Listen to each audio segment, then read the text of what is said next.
Hello and welcome back to another session of serde-yaml.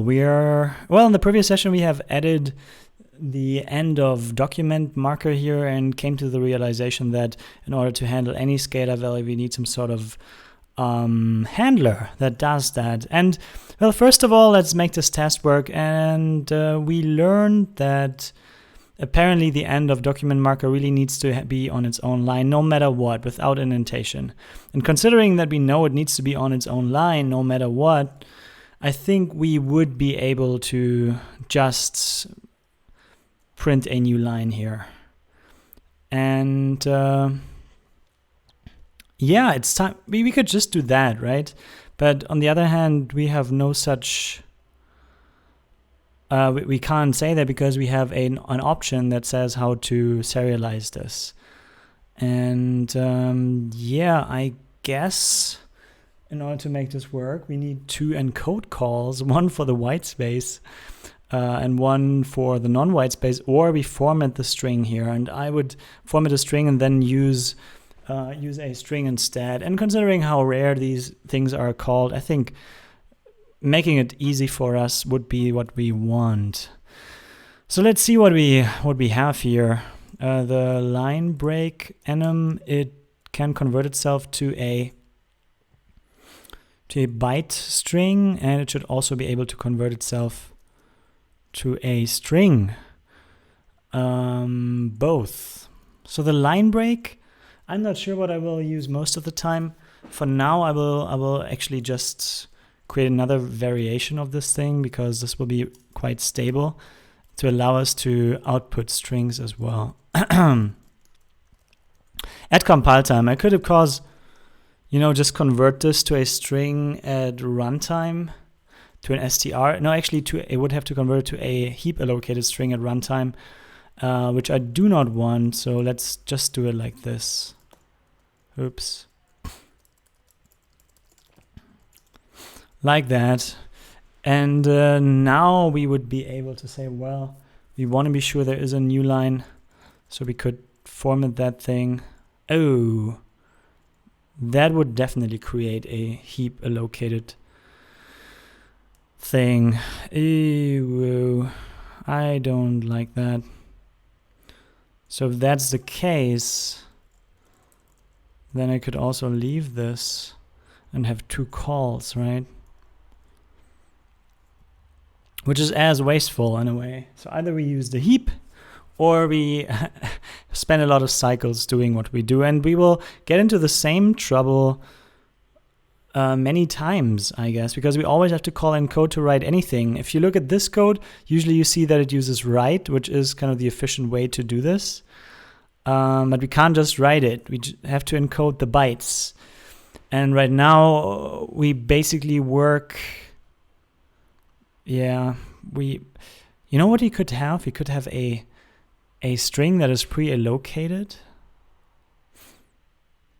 that we push stuff onto, but then can we use write on a string? On a heap allocated string? Because if we could, then it would be cool. What's write doing? What does write need? What does it want to do? I think it wants to have format, right? Format args. Oh my god, whatever that is. Format. I think this works for a writer. And it also works. Look, it's compiler built in. Yeah, it works for a writer and it also works for FMT stuff. And possibly is... Yeah, let's see. So I want to have a way to format stuff without heap allocating all the time, or without having multiple calls. Ideally, I can format this here and am just fine. Yeah. If I would have some sort of string buffer, I obviously could do it. Yeah. First I want to try if that works at all. Let's try.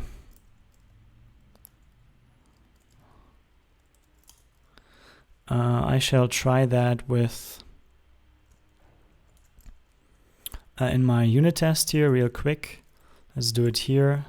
So let mat s be a string new, and then let's try to format this thing or write something in there. Write mat s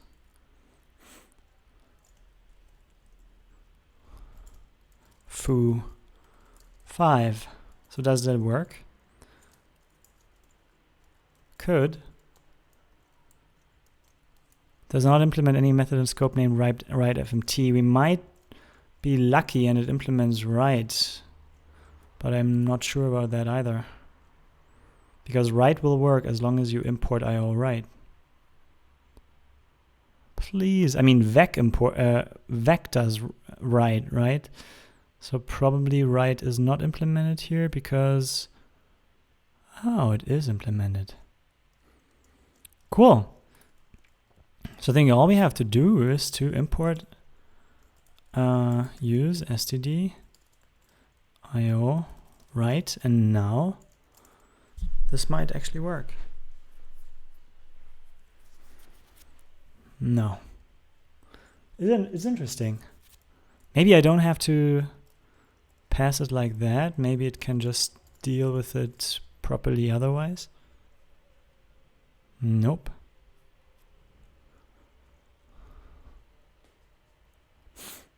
Sad. So whatever I do here, it doesn't matter.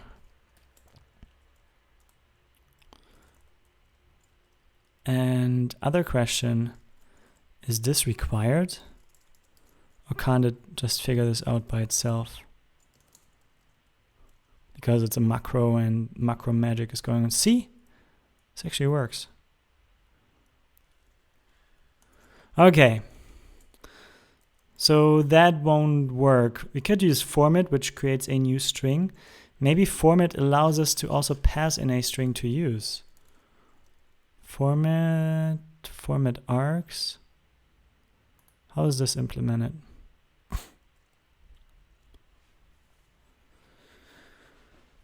Use the syntax described in fmt to create a value of type string. std fmt. Yeah, there must be a way to have this pre-allocated somehow.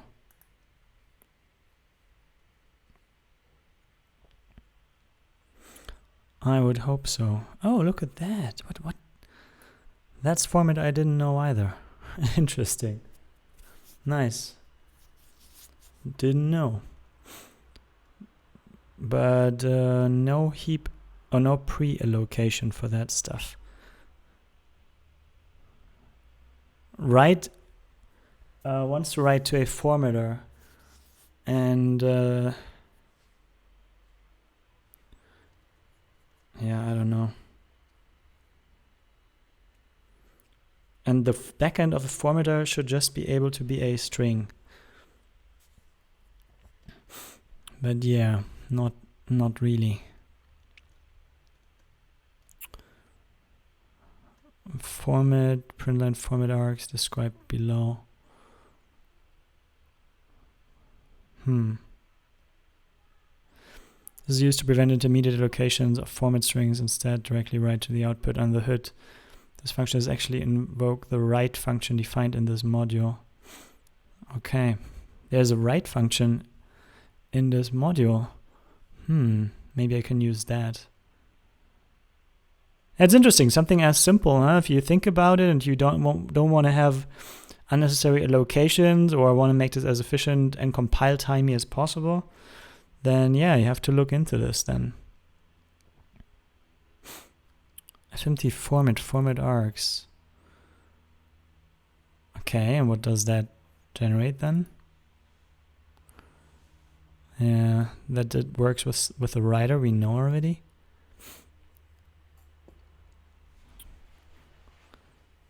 My format fn. Okay.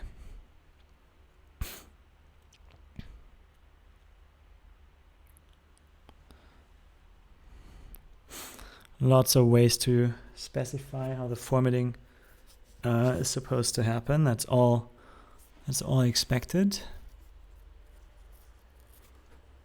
But not what I want it. So structs functions write. The write function takes an output stream, a precompiled format string, and a list of arguments. That's probably this FMT arguments thing. Yeah, exactly. So in theory,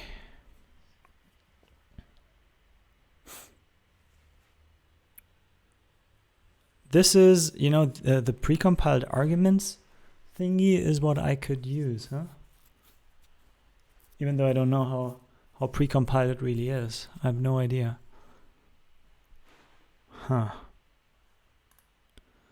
So I want to write this into a string. Damn it. Could be so easy if I would just say this. Yeah. Maybe the lazy man wins. And we just do it like that. Yeah, lazy man wins. Because, you know, how often is this printed? Not often. So we want to be sure we have a new line here. So all we should have to do is pass in the line break argument, which is self opts. We are we are a serializer. Options, line break. And this guy has an asref, which should work just fine for us in this case. Asref string. Yeah, so now actually you want to encode str, because now we get a string, and it's a runtime string, unfortunately, but a heap allocated one, but yeah, whatever.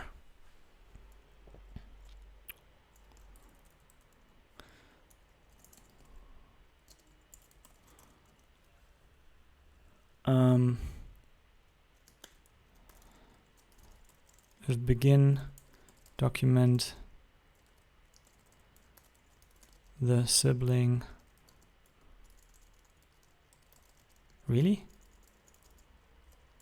Sibling oops of begin document, which must be called exactly once. Fine.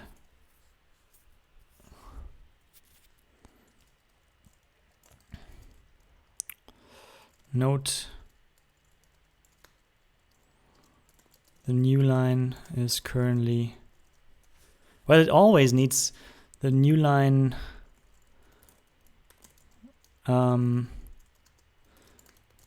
is currently generated in a somewhat inefficient. Yeah, do I want to print this there? Maybe I want to print this, I want to put this here.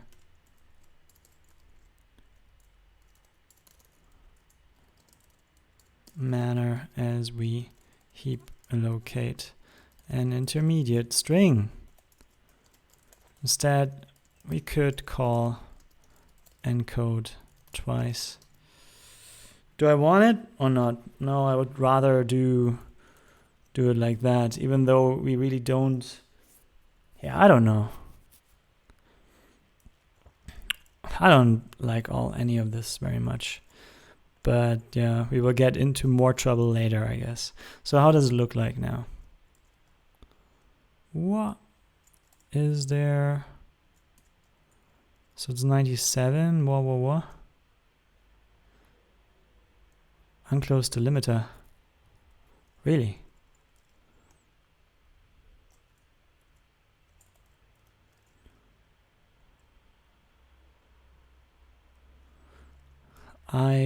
Oh yeah, here. Sorry. It is correct. And now display is not implemented for line break. No, but as ref. Okay, I have to call it myself then. Fine. I hope it knows that it. What? Type annotation required. All right. Oh, I'm always struggling with type annotations for traits with type parameters. How did that work again? Because that doesn't work as you think it would.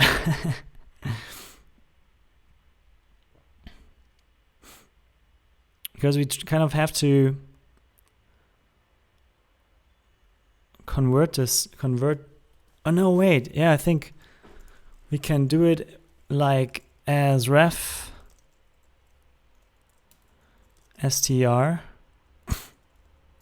then as ref.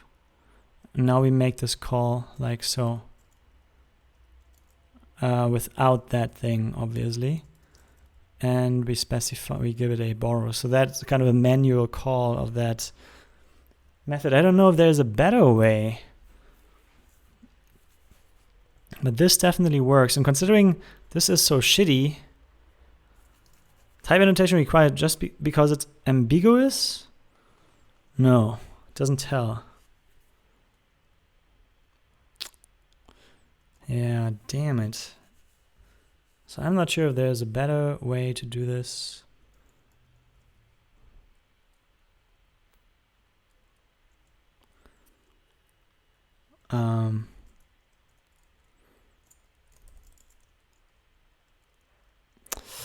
But yeah, that could be worth a quick question, huh? A Stack Overflow question. Because I don't, look at that, I don't like that. So for this, I could actually prefer to write, to have another invocation of encode string here. Frag it. This is gonna be slow. I mean, compared to JSON at least, just because we support various encodings and it's kind of all unoptimized. Well, so let's not do this. Let's instead just hand it over. Let's not use encode string. Let's use ASCII here. So we do it like that. Let's just kick this out here. As it was. No. No. Like that. So this is supposed to be a try.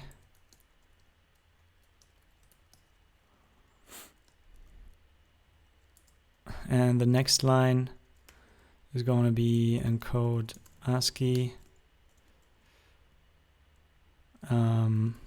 mud self writer self for this, the formatter options we have to use as well. The encoding.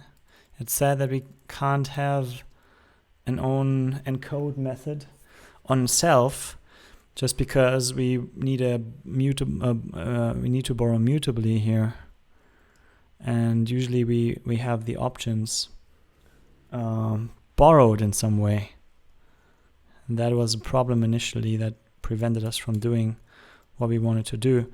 So as ref should be sufficient here. This should automatically call the U8 version of it, and that's also the return value. And of course, you have to do that first. So this is the one that goes into try mode here. And this one goes out of try mode. So something along these lines. And then I think we can do it like this to look a bit better, and we also want to have a comma here, and that is that. And now we can do it like that. Boom. That's how that could look. Oh, no pseudo, come on, no way. Oh, also this as ref is implied anyway, so let's see.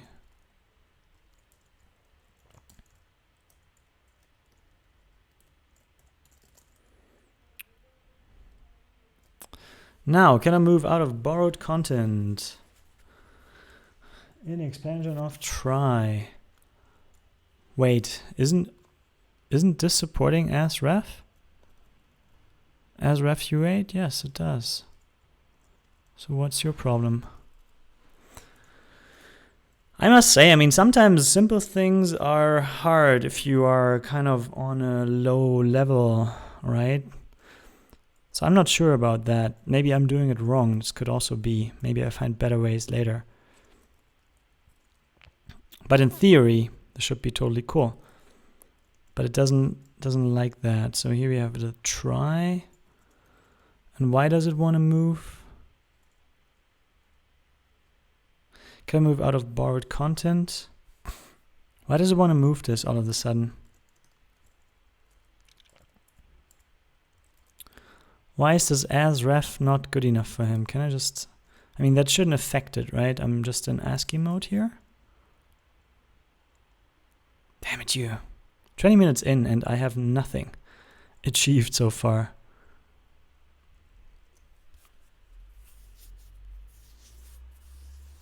Right, I mean, I'm in borrowed mode, but why does it not highlight this one? I would say it wants to move that one.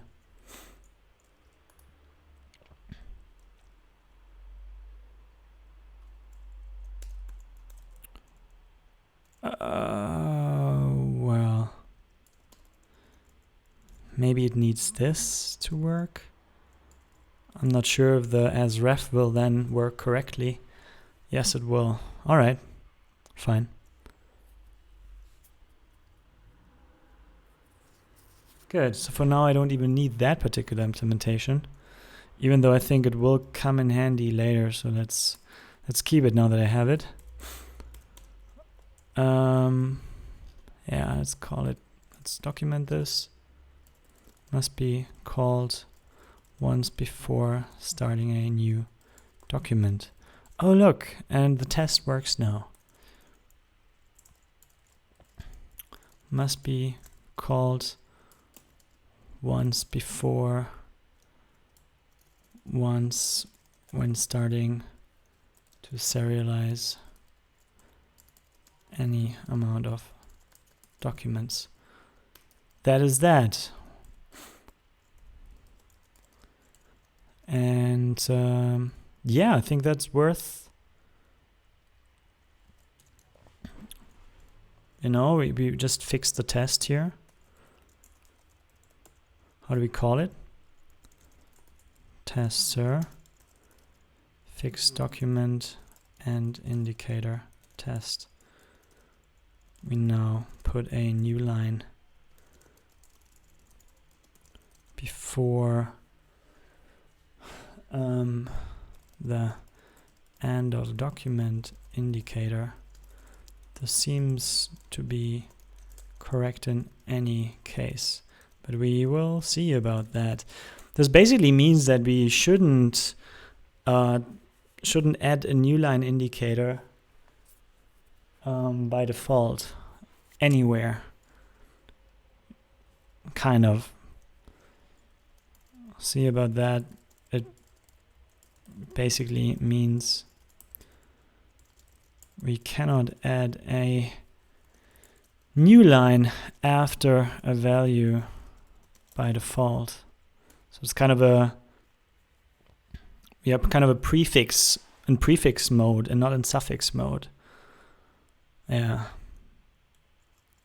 So now that this works, we can actually do this. So cool. I would even call this a session, even though it's just a short one, and start the next one with implementing the actual value handling. So we basically want to be able to serialize scalar values with all the options that there are. And as you can see, there are plenty of options here that define how such a scalar should look like. Plenty of modes, flow mode, block mode, then we have different flow styles and may or may not have explicit tags. And I think doing this correctly is actually a huge thing, because that includes handling the width of these things and breaks, line breaks and new line stuff, and whoa, it's gonna be quite crazy. I think we start simple, obviously, as simple as here, but it's gonna be far more complicated later, I think. So thanks for watching and have a great day.